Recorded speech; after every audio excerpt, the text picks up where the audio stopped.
নমস্কাৰ ভিউৱাৰসকল, ৰং টিভিত সম্প্ৰচাৰিত হোৱা দুবৰি দলিচা ধাৰাবাহিকখন বিতৰ্কৰ মাজত সোমাই পৰা কথাটো সকলোৱে গম পায় চাগে।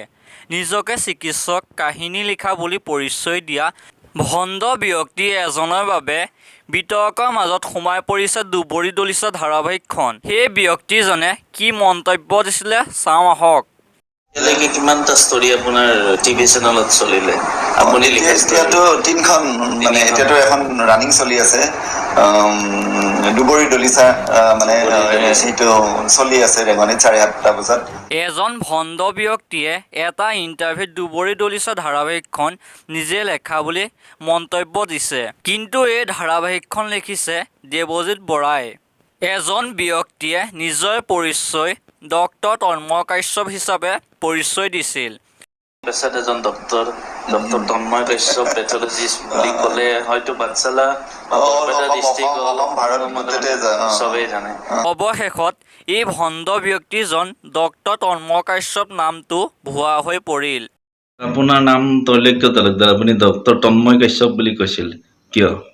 এইটো মানে আমাৰ মানুহৰ অসমীয়াৰ দুটা নাম থাকে, এটা লিখিত নাম, এটা অপজিটত নাম। আপোনাক কোনে জানে তন্ময় কাশ্যপ বুলি?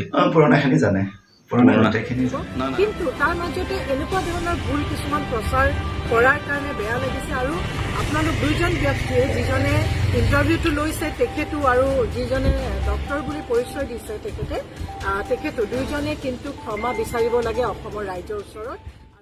কিন্তু দুবৰি দলিচা ধাৰাবাহিকখনৰ সম্পূৰ্ণ টীমটোৱে উত্তাল সৃষ্টি কৰাৰ পিছতে এইজন ব্যক্তিয়ে অৱশেষত ক্ষমা খুজিবলৈ বাধ্য হয়। আৰু যোনজন ব্যক্তিয়ে এইজনক ইণ্টাৰভিউ লৈছিল তেখেতেও কোনো ধৰণৰ তথ্য নজনাকৈ এনেদৰে আগলৈ কাৰো ইণ্টাৰভিউ নলওঁ বুলি ক্ষমা খোজে।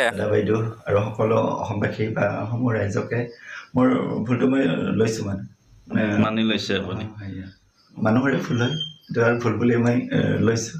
ৰূপালী পৰ্দাৰ যিটো চেনেল আছে সেইটো চেনেলত যিখিনি মন্তব্য হৈছিলে সেইখিনি ৰেঙনি চেনেল, লগতে জনাক আৰু প্ৰাগ চেনেল, এই সকলোলৈকে, লগতে সমগ্ৰ অসমবাসীৰ মই মোৰ নিজৰ ভাইৰ নিচিনা ক্ষমা খুজিছোঁ। গতিকে সকলোৱে যেন মোক মাৰ্জনা কৰি দিয়ে। যেতিয়া মই মানুহজনক লগ পাইছিলোঁ তেতিয়া মই এই বছৰৰ উদয়ন থিয়েটাৰৰ ৰিহাৰ্চেল চাব গৈছিলোঁ। তেতিয়া মোৰ বন্ধু এজনে তেওঁৰ লগত কথা পাতি আছিল।